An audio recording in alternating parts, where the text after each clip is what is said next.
నమస్కారం అండి. నా పేరు కాశీనాథన్ శ్రీనివాసరావు, మ్యూచువల్ ఫండ్ డిస్ట్రిబ్యూటర్ని. ట్యాక్స్ హార్వెస్టింగ్ అంటే ఏమిటి? నేను ఇంతకుముందు చెప్పిన వీడియోల్లో మీకు చెప్పుంటాను. ట్యాక్స్ అవాయిడెన్స్ ఒకటి, ట్యాక్స్ ఇవేజన్. ట్యాక్స్ ఇవేజన్ అనేది ఇల్లీగల్. ట్యాక్స్ అవాయిడెన్స్ అంటే మటుకు అది లీగల్గా మనం చేయొచ్చు. ఇందులో భాగంగానే ట్యాక్స్ హార్వెస్టింగ్ అన్నది చేస్తుంటాం. హార్వెస్టింగ్ అంటే ఏమిటి? కొంత క్యాపిటల్ గెయిన్ ఉన్నది మనకి, ఈ సంవత్సరం మనకు అవసరం ఉన్నా లేకపోయినా దాన్ని మనం ఎన్కాష్ చేసి గవర్నమెంట్ ఎంతైతే ఎగ్జెంప్షన్ ఇచ్చిందో దాన్ని క్లెయిమ్ చేసుకొని వెంటనే మళ్ళీ దాన్ని ఇన్వెస్ట్ చేసేది. సో దట్ ఏంటంటే తర్వాత వచ్చే సంవత్సరాలలో దాని మీద మళ్ళీ ట్యాక్స్ లేకుండా చేసుకోవడం. మనం ఏదైతే తీసేసామో ఇప్పుడు దీని మీద ట్యాక్స్ లేకుండా అంతవరకు తగ్గిపోతుంది. ఒక 10,000 12,000 ఎంతైతే అంత. సో దీన్ని మనం ట్యాక్స్ హార్వెస్టింగ్ అంటున్నాం.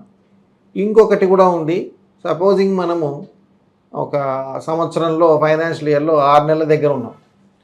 మనకు అవకాశం ఉంటే కనుక మనం రిడెంప్షన్ పెట్టేటప్పుడు, అంటే రిడెంప్షన్ అంటే వెనక్కి డబ్బులు తీసుకునేటప్పుడు 2 ఫైనాన్షియల్ ఇయర్లలోనో 3 ఫైనాన్షియల్ ఇయర్లోనో దాన్ని మనం స్ప్లిట్ చేసుకోగలిగితే ప్రతి సంవత్సరంలో మినిమం 1,25,000 రూపాయలు మన క్యాపిటల్ గెయిన్ ఎగ్జెంప్షన్ ఉంది ఈక్విటీ స్కీమ్స్లో. కాబట్టి దాన్ని మనం అవైల్ చేసుకోవచ్చు.